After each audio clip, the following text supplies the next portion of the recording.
Box 13, with the star of Paramount Pictures, Alan Ladd, as Dan Holliday.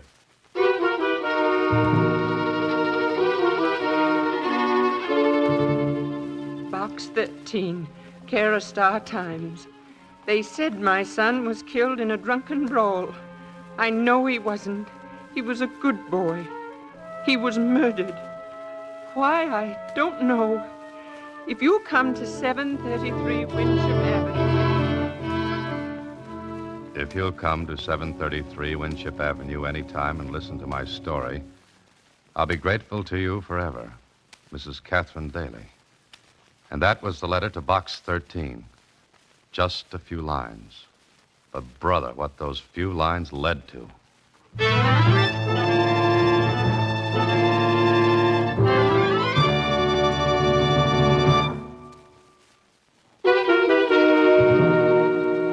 And now, back to Box 13.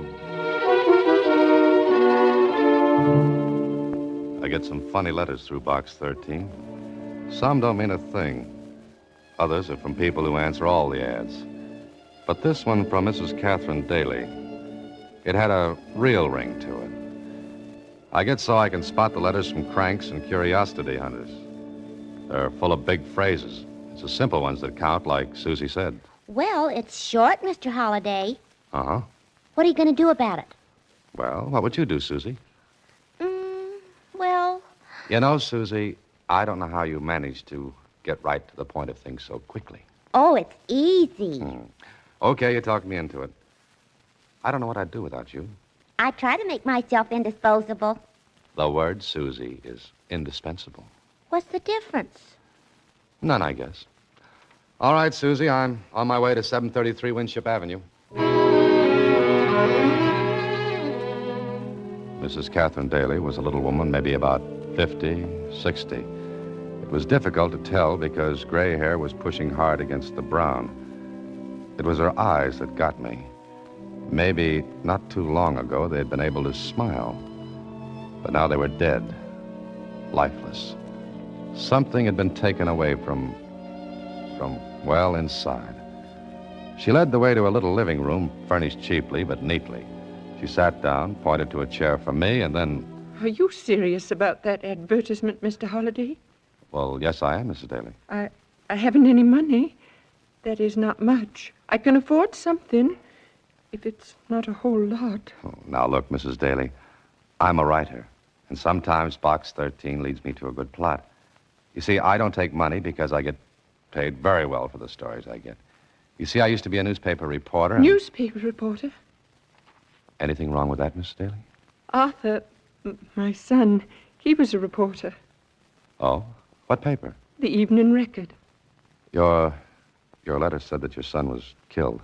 He was. They said he was drunk, that he got into a fight in a cheap saloon. Arthur was never drunk in his life, and he hated fighting. That his picture on the table? Yes. In uniform. That's the Distinguished Service Cross, isn't it? Yes. Okay, Mrs. Daly, start from the beginning. Tell me how you want me to help. I'm sure Arthur was murdered. Murder's a tough word, Mrs. Daly. Tough to say and tough to prove. But for a week before he was killed, he kept telling me that we could get out of this house soon, that he was going to make a name as a reporter. But he didn't tell you why? No. Then, the night he was killed, he got a phone call. From whom? I don't know. He hurried out, and the next time I saw him was when they asked me to come down and identify him. That's as much as you can tell me. It's every word. Mrs. Daly, this may sound brutal, but your son's dead now. Why would you rather have it said he was murdered? I want to show everyone he couldn't have died in that cheap, shoddy way.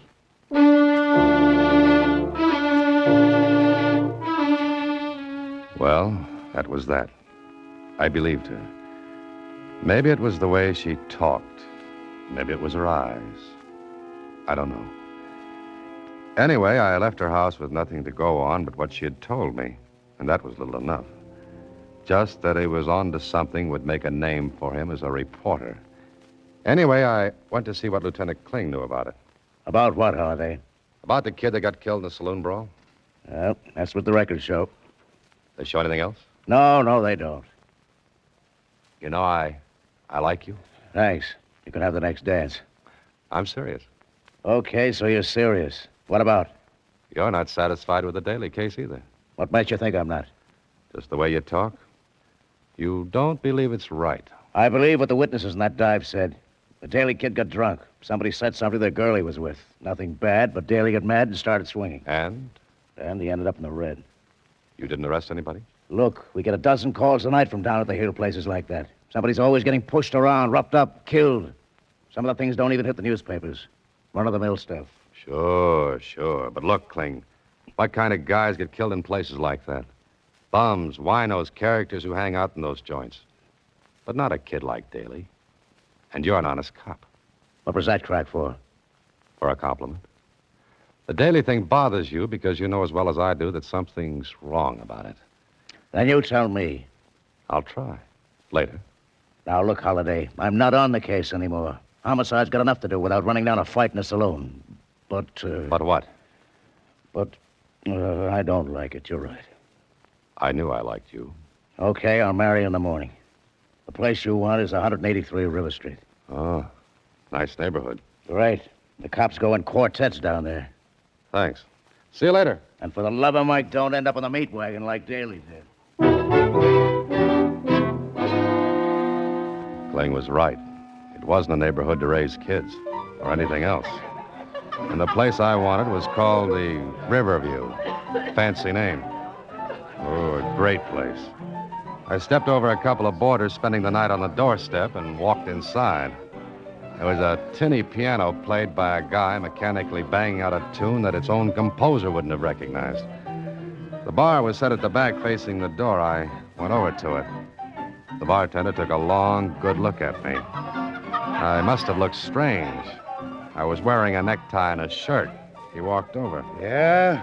What's with, bud? How are you? Awful. You? Practically dead? Okay. Now that we know each other, what's on your mind? What do you got to drink? Arsenic?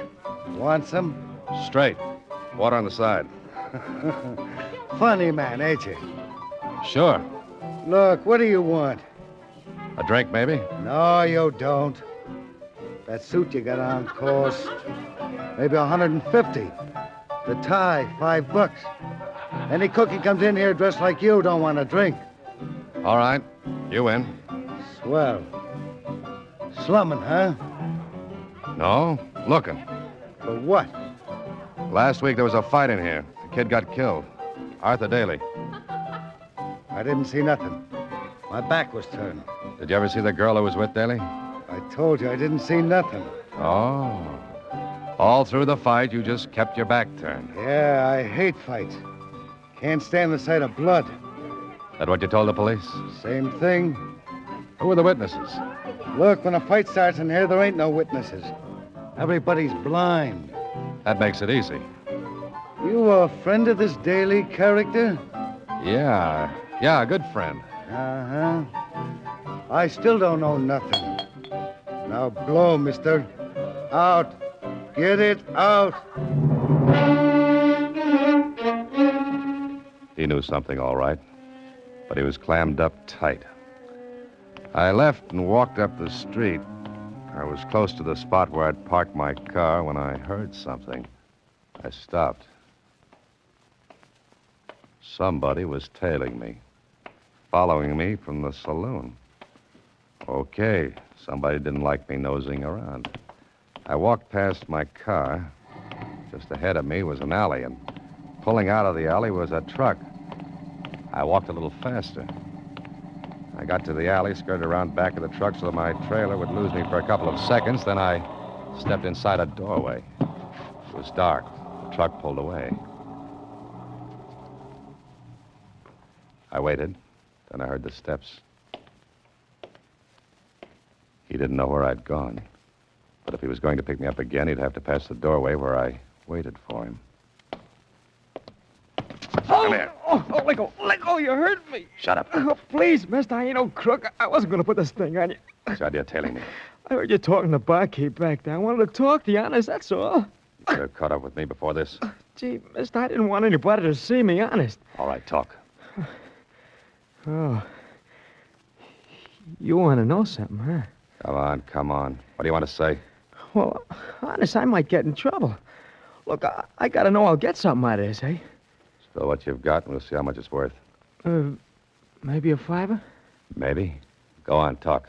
Look, I could get in bad trouble. You are right now. Oh, all right. Oh, all right, make it a $5. What do you know about Arthur Daly? I saw the fight. I saw the whole thing. Did you tell the police? Me? I don't get nothing to do with the cops. All right, tell me. This guy that was bumped, he didn't start the fight. Who did? A pug. Ex-pug named Billy Connor. The Daly guy didn't have nothing to do with starting it. It was a frame. Was Daly drunk? No, he had one drink. The girl slipped something in it. I saw her. She was a good looker, so I was watching her. Do you know her? Me? Me know a dame like that? Nah. All right, well, here's your 5.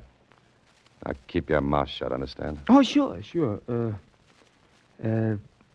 Maybe you'd like to know something else, huh? What?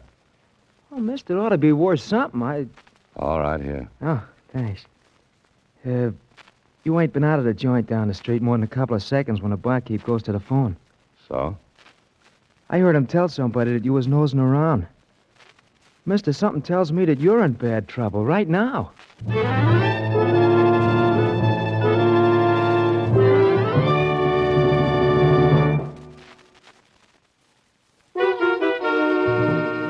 And now, back to Box 13 with Alan Ladd as Dan Holliday. Well, I had a few facts now. First, Daly knew something that might have got him killed. Second, the girl who was with him put something in his drink so he'd look drunk. Third, an ex-pug named Billy Connor started the fight. Why? The answer to that would put me on first base. So I asked around a little and found out that Billy Connor, a third-rate fighter down at the heels, suddenly came into money. And right after the fight in the saloon, I found him in a second-rate nightclub. You the guy that wants to see me? If you're Billy Connor, I'm the guy. Who are you? Knowing that won't make it any prettier. Oh, you're a smart boy, huh? Maybe. But you're not acting smart. What? What are you talking about? You're making too much splash, Connor. The boss doesn't like it. People might start asking questions about the money. The money you got for killing Daly. Me? Oh, no, I just started the fight, then I ducked. Somebody else banged his head for him, not me. Ah, that's the way it was, huh? Sure, you know. Who are you, anyway? Forget it, Connor. Wait a minute, fella. Why'd you say that's the way it was? Didn't you know? Sure I knew. You ain't from them. From home. You dirty sneak. You a copper? Maybe. Think it over, Connor. Hard. I left him standing there with his mouth open. I thought I'd found out what I wanted to know. But Kling told me... Doesn't mean a thing. You can't prove anything, Holliday. What if I get proof? How? You've got the name and address of the girl Daly was with the night he was killed. And you want him, is that it? You could get hurt. Meaning you won't give me the girl's name. Meaning that if I do, you're on your own. I'll take that chance. Do I get a name and address? Eileen Simmons, 4674 Roberts Drive. And I hope you get more out of her than we did. I hope so, too. I didn't like walking up a blind alley with murder at my back and maybe in front of me. I got to the girl's home, a boarding house in a shabby section, and took a look at the mailboxes downstairs. While I was walking up to her flat, something tingled the back of my neck. Something that screamed a warning. I got to her flat.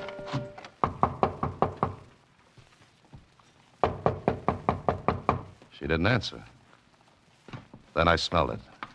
Gas. I stooped down, and one look at the crack between the door and the sill was enough. It was stuffed with newspapers. There was only one thing to do.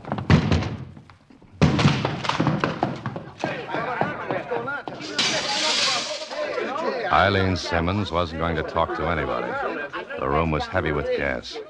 The window I broke let in some air. Scared faces stared in at the door. I smashed open, then I yelled at them. You call the police. Ask for Lieutenant Kling. Go on, hurry. I took a quick look around before I left. In one closet was a fur coat. And from what I knew about fur, this one took money to buy. It had her initials embroidered in the lining, but it didn't fit with the cheap flat. Well, I thought it was about time to make a trip to the Evening Record, where Daly worked as a reporter. Some of the boys knew me, so it was easy to get to talk to Daly's editor. I don't know, Holliday. All I know is that Daly promised me a big story. Something he was working on. Now, look, Charlie. Any idea what it was? None. The kid was close-mouthed. Oh, but you must have some idea. Didn't he give you any hint? Just that it was big and would blow off the top of the building when we printed it. How long did he work for you? Oh, about 6 months, no more. What big assignments did you give him? None. Routine stuff. He didn't have enough experience. Just out of journalism college when the war broke. Went through it. Then served at the war trials in Germany. And in the 6 months with you, there wasn't anything important enough to get him killed, huh? No, there wasn't. Oh, let's see. We sent him on a routine assignment to San Carlito and... San Carlito? What's that? Just one of those little islands in the West Indies. The paper's doing a series on Latin American neighbors, and we... Anything there that might have been the big story? You mean what he was talking about? Yeah, that's it. How long after he got back did he begin to talk about the something big? Hey, just about the same day he walked in here. Where's his desk? Just outside this office. Oh. All his stuff in there? Most of it.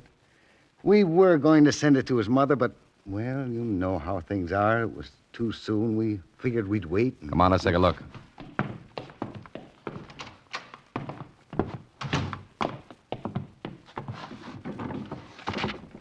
Just the usual stuff. What are these photographs? Never saw him before. Full face, profiles of men. You know them? Not from Adam.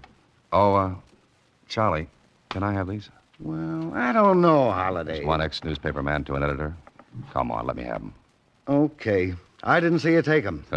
Thanks. Now, mind if I go through the rest of your stuff? No, help yourself. I'll be at my desk. Right. I went through Daly's papers. There was one little notebook with an entry in it that read, "Got to be careful, never be alone. They won't dare make a try for me unless I'm alone. I've got proof on film, photos of the men I recognized." Okay, so Daly's notebook gave me another lead. But where to? Well, maybe Daly's mother would know.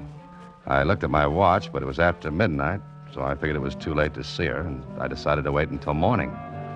I wish I'd have gone right then and there. The next morning, I went to see Daly's mother, and I found her in the middle of an excited bunch of neighbors. When I got her alone, she told me what was up. There were burglars.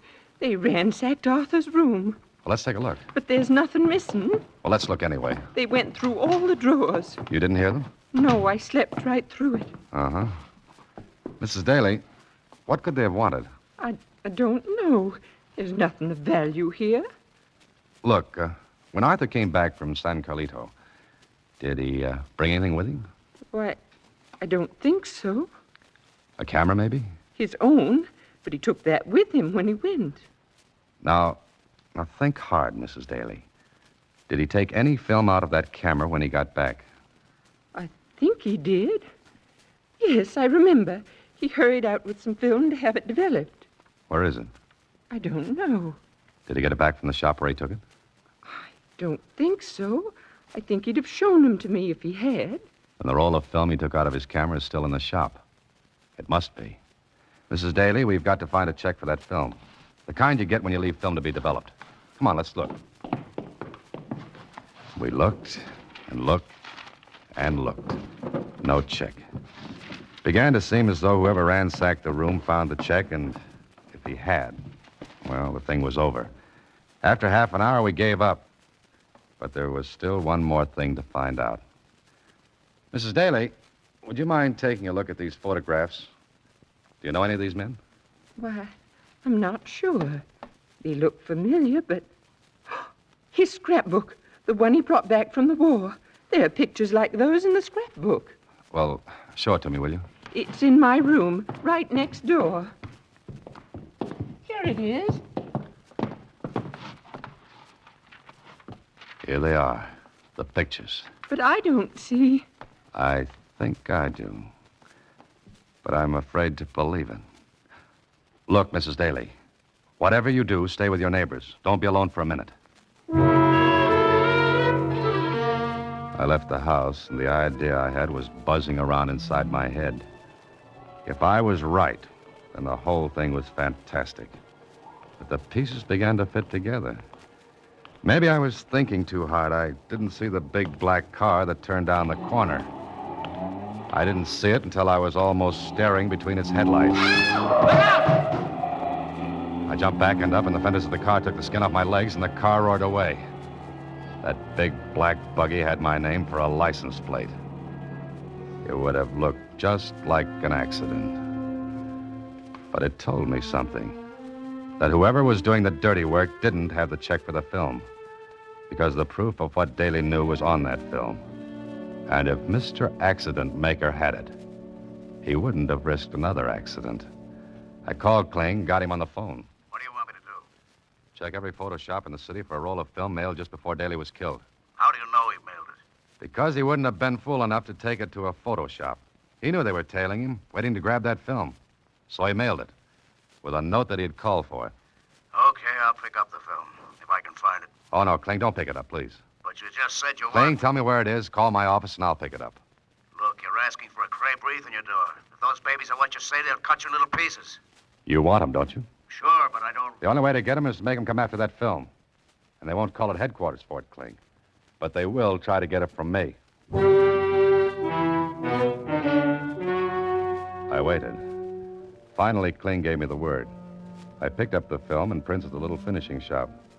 Kling had given orders that I was to have it.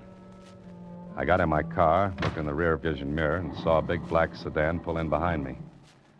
This was it. I couldn't spot Kling, and the squad car he said would be handy. Maybe something held it up. I didn't know. I got to my apartment. The sedan pulled up behind me and parked. I walked up to my apartment, went over to the window, and saw a man get out of the sedan. He walked slowly and disappeared into my apartment building. I sat down with the film and prints burning a hole in my pocket. Then... Who is it? Mr. Holliday, I'd like to talk to you. I took one more look out of the window. The street was empty except for the sedan. No squad car, no Kling.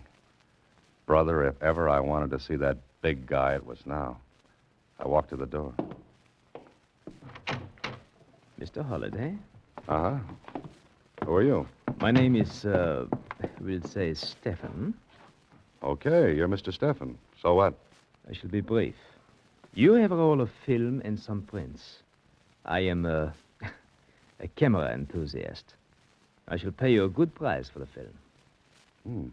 How much? You're going to be reasonable, huh? That's fine. Shall we say 10,000? That's big money for a strip of celluloid. I am very enthusiastic about photography. You know, I like pictures myself. Especially pictures of some nice little Nazis who got out of Germany with a lot of money. Oh? You guessed, huh? Yeah, but Daly wasn't guessing when he recognized them in San Carlito. He wasn't guessing that San Carlito's a little island with lots of deserted coastline. Easy to land on.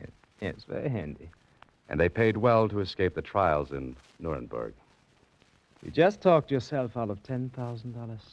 Oh, now that's very funny. You would have killed me anyway, as you killed Daly to keep him from spreading the story. You're so right. Now, Mr. Holliday. Oh, that gun didn't look nice. He had it right at my head. I sat still. Stephen came slowly toward me. The black hole in the barrel of his gun looked like the business end of a cannon. Then... Get the floor, Holliday, down! Kling, at this particular minute, you're the most beautiful thing in the world.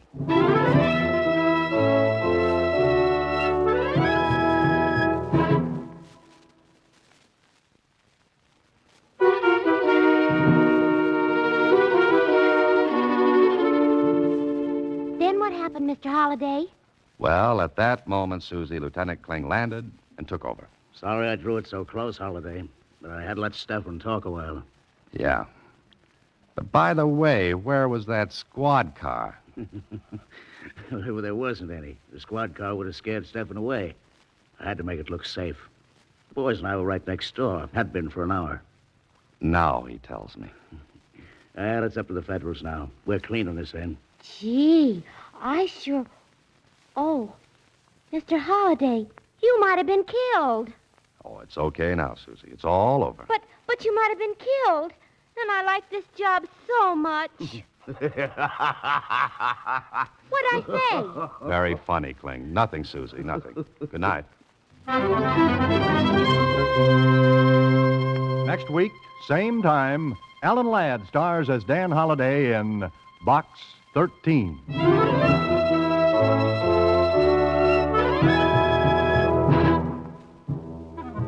Alan Ladd appears through the courtesy of Paramount Pictures and may currently be seen in Wild Harvest. Box 13 is directed by Richard Sandville with original story by Russell Hughes and original music composed and conducted by Rudy Schrager. The part of Susie is played by Sylvia Picker and Lieutenant Kling by Edmund MacDonald. This is a Mayfair production.